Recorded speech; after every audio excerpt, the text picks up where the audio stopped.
हरियाणा की मंडियों में गेहूं खरीद का मुद्दा सियासत का केंद्र बन चुका है। खरीद के नए नियमों को लेकर जहां पिछले कई दिनों से विरोध प्रदर्शन का दौर चल रहा था, वहीं अब मंडियों में खरीद की तैयारियों व लस्टर लॉस का मुद्दा भी विपक्ष जोर शोर से उठा रहा है। फरीदाबाद की मोहना अनाज मंडी में पहुंचे पूर्व डिप्टी सीएम दुष्यंत चौटाला ने किसानों से मुलाकात की और खरीद की स्थिति का जायजा लिया। इस मौके पर दुष्यंत चौटाला ने कहा कि खरीद प्रक्रिया में मौजूदा सरकार पूरी तरह से विफल दिखाई दे रही है, क्योंकि मोहना की मंडी में पिछले 5 दिनों में एक भी गेट पास नहीं कटा है। वहीं लस्टर लॉस के मुद्दे पर भी दुष्यंत चौटाला ने सीएम सैनी को केंद्र से बातचीत कर किसानों को राहत देने की नसीहत दी। जो सरकार दावा 1 तारीख से प्रोक्योरमेंट का कर रही थी, मोहना आके एक चीज तो साफ होगी कि आज सुबह से प्रोक्योरमेंट शुरू हुई।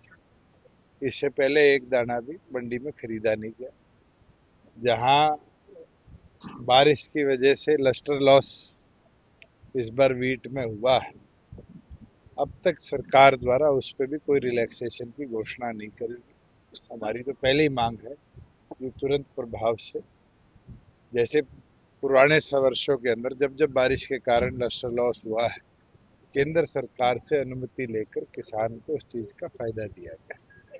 और दूसरी ओर, क्योंकि अनसीजन्ड बारिश इस पूरे प्रोक्योरमेंट सीजन में रही है और आगे भी 8 तारीख से 15 तारीख के बीच में बताई गई, सरकार को केंद्र से मॉइस्चर की जो लिमिट है 12 की, उसमें भी रिलैक्सेशन लेकर उसकी भी लिमिट को बढ़ाना चाहिए, क्योंकि बड़ी मात्रा में अगले एक सप्ताह में लगभग 30 से 50 लाख मेट्रिक टन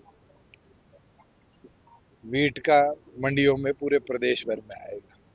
कल भी कई प्रदेश के जिलों में बारिश हुई है, उससे पहले ओलावृष्टि भी हुई है। किसान के बारे में सोचते हुए नायब सैनी जी को तुरंत प्रभाव से केंद्रीय एग्रीकल्चर मिनिस्टर से रिलैक्सेशन लेकर किसान को इसका फायदा उठाया जाए।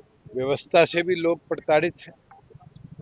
अभी आके पता चला कि जो गेट पास कट रहे हैं, वो माल एक दुकान में उतर रहा है और गेट पास दूसरी दुकान के उतर रहा है। जो बायोमेट्रिक है उसकी व्यवस्था भी पूरी तौर पर विफल है। और तो और बारी बारी कहा जा रहा है कि डिजिटलाइजेशन का फायदा है। किसानों को अब तक जो मैसेज आने चाहिए एंट्री के एग्जिट के, वो भी पूरी तौर पर नहीं मिल पा रहे। तो गंभीर विषय है। एक तो हमें मांग करते हैं कि तुरंत प्रभाव से जो गेट पास कट रहे उसकी प्रिंटेड रसीद किसान को साथ के साथ दी जाए। या मोहना के अंदर जब अधिकारी भी आए थे, आड़ती एसोसिएशन ने भी ये मांग रखी थी, और उसके बावजूद विश्वास दिलाने के भी आज तक एक गेट पास प्रिंट नहीं किया गया, और जिसकी वजह से बड़ी मात्रा में यहाँ कंफ्यूजन आड़तियों में भी है और किसानों में भी।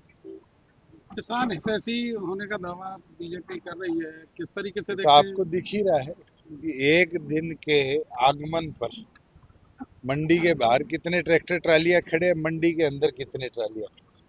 नायब सैनी की तो स्टेटमेंट थी कि 24 घंटे खरीद चलेगी। आज 5 दिन हो गए, और अगर मैं 5 दिन कहूं तो 100 से ऊपर घंटे प्रोक्योरमेंट के हो गए, मगर इन 100 घंटों से ऊपर के अंदर भी एक बार भी गेट पास नहीं कटा। आज पहला दिन है, और ये तो देखने की चीज है कि 24 घंटे का दावा आज शाम तक इनका चलता है नहीं चलता, मुझे तो उम्मीद नहीं है। वहीं दुष्यंत चौटाला ने कहा कि पिछले 5 दिनों से गेहूं की सरकारी खरीद की जा रहा है, लेकिन मोहना की अनाज मंडी में अभी तक एक भी गेट पास नहीं कटा है। दुष्यंत ने सरकार से मांग की है किसानों को गेट पास की डिजिटल रसीद दी जाए, ताकि फसल खरीद में किसानों और आड़तियों में कोई कंफ्यूजन की स्थिति न रहे। फरीदाबाद से पूजा शर्मा, पंजाब केसरी टीवी। हमसे जुड़े रहने के लिए हमारे YouTube चैनल को सब्सक्राइब करें और नई वीडियो की नोटिफिकेशन के लिए बेल आइकॉन को दबाएं। अगर आप ये वीडियो Facebook पर देख रहे हैं तो लाइक जरूर करें और ज्यादा से ज्यादा शेयर करें। धन्यवाद।